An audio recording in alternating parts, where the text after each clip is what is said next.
by the way, jangan lupa subscribe, like, comment, and share video-video di channel ini. Kali ini kita sudah tiba di pembahasan materi yang ada pada tema 5, subtema 1, yaitu tentang ekosistem. Kali ini kita akan membahas komponen ekosistem dan jenis ekosistem. Ekosistem adalah interaksi yang terjadi antara makhluk hidup dengan benda mati yang ada di dalam suatu lingkungan.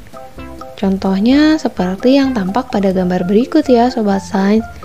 Di sini terdapat ayam, anak ayam, kemudian ada pohon apel, ada burung yang sedang terbang. Nah, ini merupakan salah satu contoh ekosistem. Agar kalian lebih paham lagi, yuk kita pelajari bagian berikut ini, komponen ekosistem. Suatu ekosistem terdiri dari komponen abiotik, yaitu benda mati, dan komponen biotik, yaitu makhluk hidup. Komponen biotik ini terdiri dari individu, populasi, dan komunitas. Agar lebih paham, yuk simak penjelasan berikut ini. Komponen abiotik. Kata abiotik berasal dari bahasa Latin, yaitu terdiri dari suku kata a dan biotik. A artinya tidak, biotik artinya hidup. Jadi, abiotik adalah segala sesuatu yang tidak bernyawa atau benda mati yang terdapat di lingkungan. Seperti yang terdapat pada gambar ekosistem berikut ini. Coba perhatikan ada komponen abiotik apa saja pada gambar berikut ini.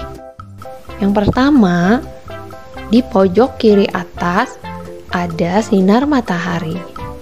Yang kedua, tentunya di sekitar kolam ini terdapat udara. Nah, walaupun tidak terlihat, tapi udara dapat kita rasakan ya Sobat Sains.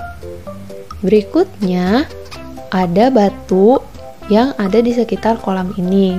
Yang keempat, tentunya ada tanah berlumpur. Yang kelima, air.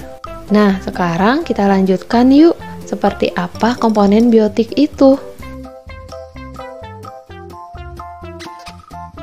Komponen biotik.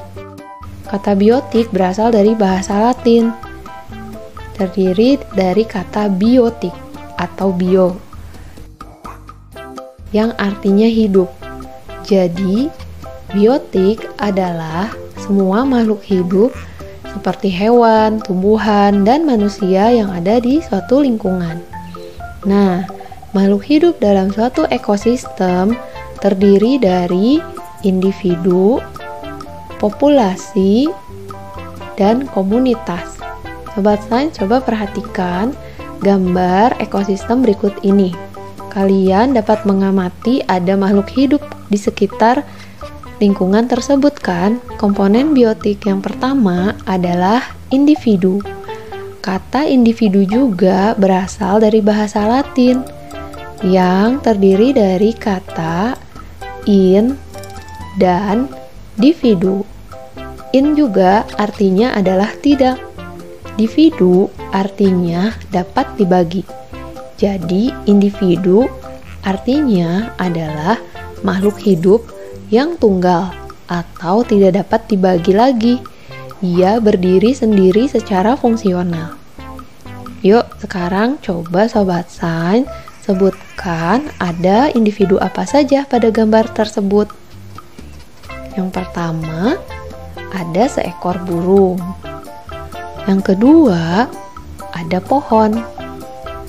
Yang ketiga, ada seekor rusa. Dan yang keempat, ada seekor kelinci. Nah, itu tadi contoh individu.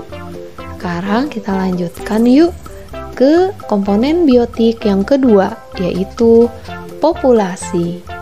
Populasi adalah kumpulan individu sejenis yang hidup pada waktu dan tempat tertentu. Coba Sobat Sains perhatikan populasi apa nih yang ada pada gambar berikut ini. Ingat ya, populasi itu berbeda dengan individu.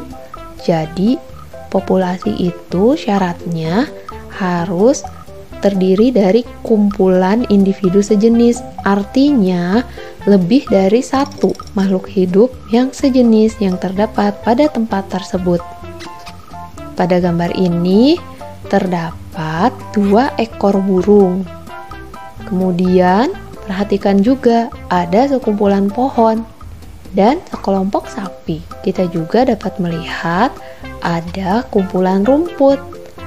Nah, mudah-mudahan sampai sini kalian bisa memahami ya perbedaan antara individu dan populasi. Sekarang kita lanjutkan yuk ke pembahasan komponen biotik yang ketiga, yaitu tentang komunitas.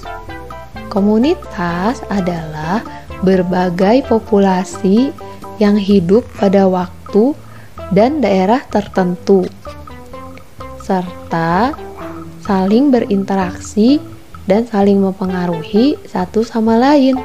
Coba Sobat Sains perhatikan, ada komunitas apa saja pada gambar berikut ini.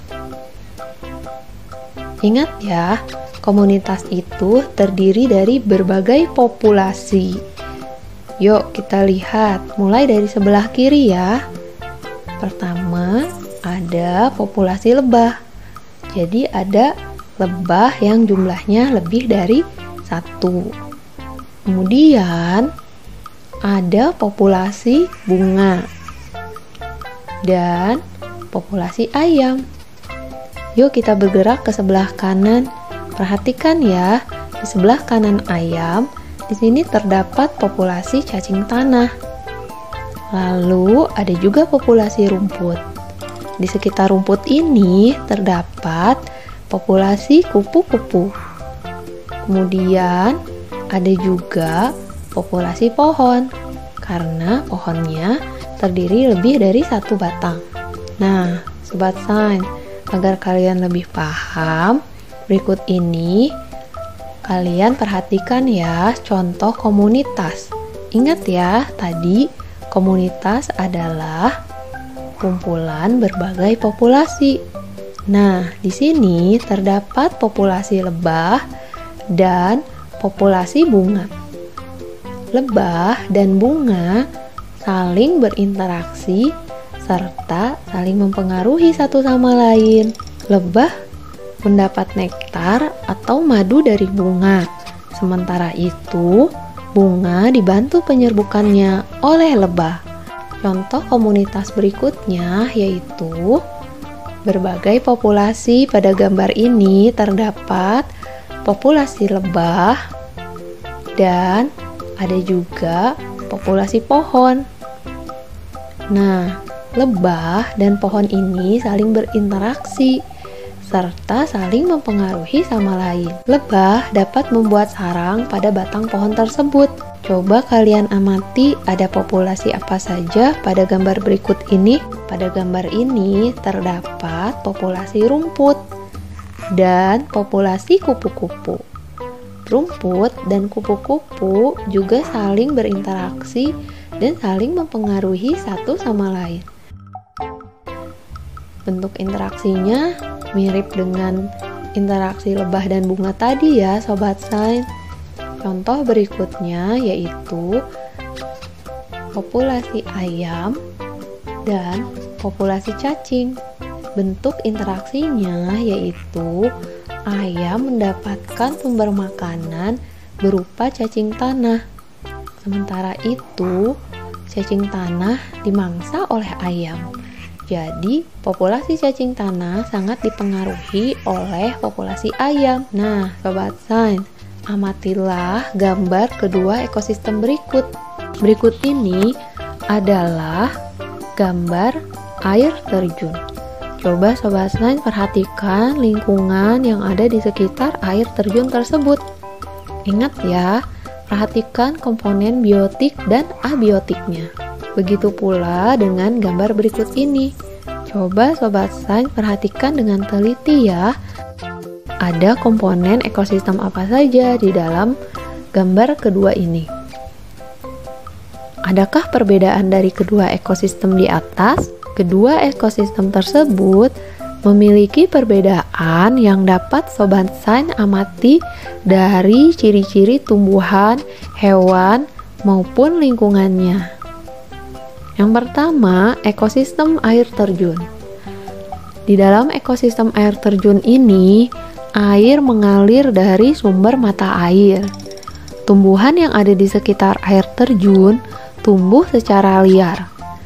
Dan ekosistem ini terbentuk secara alami. Sedangkan gambar yang kedua merupakan ekosistem akuarium. Air di dalam akuarium bergerak karena dibantu oleh mesin aerator. Tumbuhan hias sengaja ditata di dalam akuarium. Jadi, ekosistem akuarium ini memang sengaja dibuat oleh manusia. Nah, Sobat Sains, jadi berdasarkan proses terbentuknya, jenis ekosistem dibedakan menjadi dua. Yang pertama, ekosistem alami, yaitu ekosistem yang terbentuk secara alami tanpa campur tangan manusia. Sedangkan jenis yang kedua adalah ekosistem buatan, yaitu ekosistem yang sengaja dibuat oleh manusia. Ekosistem alami ini dibagi menjadi dua. Yang pertama, ekosistem perairan atau akuatik. Contohnya, ekosistem air laut dan juga ekosistem air tawar.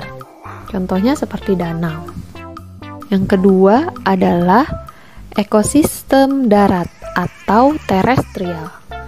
Nah, ekosistem darat ini atau terestrial dibagi menjadi tiga. Yang pertama, ekosistem hutan. Yang kedua, ada juga ekosistem padang rumput. Dan yang terakhir, yaitu ekosistem gurun. Setiap ekosistem ini memiliki komponen abiotik dan biotik yang berbeda-beda. Ekosistem buatan. Contoh ekosistem buatan adalah kebun atau taman. Berikutnya ada juga loh ekosistem sawah. Pada gambar berikut terlihat para petani sedang mengolah lahan untuk ditanami padi. Yang terakhir yaitu ekosistem kolam. Kolam juga sebetulnya banyak terdapat di taman ya Sobat Sains. Tapi biasanya komponen biotik dan abiotik pada kolam berbeda dengan komponen biotik dan abiotik yang ada di taman. Oke Sobat Sains, itu tadi penjelasan tentang komponen ekosistem dan jenis-jenis ekosistem. Semoga dapat menambah pengetahuan kita semua ya.